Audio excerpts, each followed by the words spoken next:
அவன் செத்தானா கேறானா போயிச்சானா அவன் எங்க இருக்கிறானா ஏத்தாக்குறானா இது வரைக்கும் தெரியாது என் ஆம்பியாங்காரன். என் ஆம்பியா தான் அந்த பாவல தேர் எடுத்து வரணும். அதற்காக என் வீட்டுக்காரனா கூப்பிட்ட வர மாட்டாரு. ஏன்னா இரவோட இரவா எனக்கே தெரியாம என் கூட இருந்துட்டு போனவன் என் நேர்ல வந்து நிப்பானா. அதற்காக நாளைக்கு என் வீட்டுக்கார வர மாட்டாரு. என்னுடைய மூத்தாரு தர்மபுத்திர மகாராஜன் அவருக்கு லிகித எழுதணும். சீக்கிரம் ஓடிவாங்க.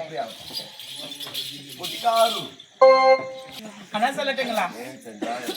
ஆயிரத்தி உலகில் அதிக சீர் பெற்று தாழ்விழா தோங்கி ஒரு கோல் அரசையாரம் 6 மூத்தார் அவர்களுக்கு இந்த தென்மதுரை நாட்டாளக்கூடிய அள்ளி நாயக எழுதக்கூடிய நிருபம் என்னவென்றால் விஜய பூபதியும் நாளும் செய்திய மாதவத்தினார் ஜனித்திடும் புத்திரன் 5 வயதுள்ள குழந்தைரன் பள்ளி சாலைக்கு சென்று படித்து சுயந்தி கீழே விழுந்து விட்டான்.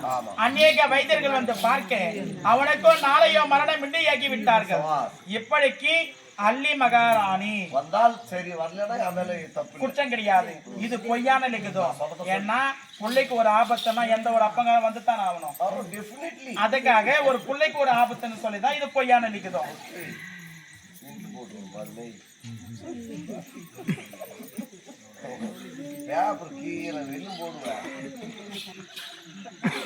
யார போய் சேர வேண்டும்?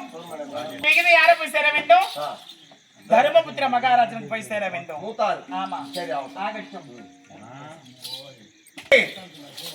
ஒரு பொய்யான லிகிதை டைரக்டா அனுப்பிச்சா கனவு வரமாட்டாரு. அதே நேரத்துல மூத்தாருன்னு சொல்லக்கூடிய தர்மராஜாவுக்கு அனுப்பி வைக்கிறாரு. அண்ணன் சொல்ல தட்ட மாட்டாங்க 4 பேர் அண்ணன் தம்பிகளும். ஆகினால் வேண்டி வரி வரி வரி வரியாக லிகிதத்தை எழுதி தர்மராஜாவுக்கு அனுப்பிக்கிறாங்க. என் பிள்ளைக்கு சூழ நோய் வந்திருக்கிறது, நீங்க வந்து பார்க்கணும்னு சொல்லி. பொய்யான லிகிதம். அப்பதான் அர்ஜுனன் வருவாங்க.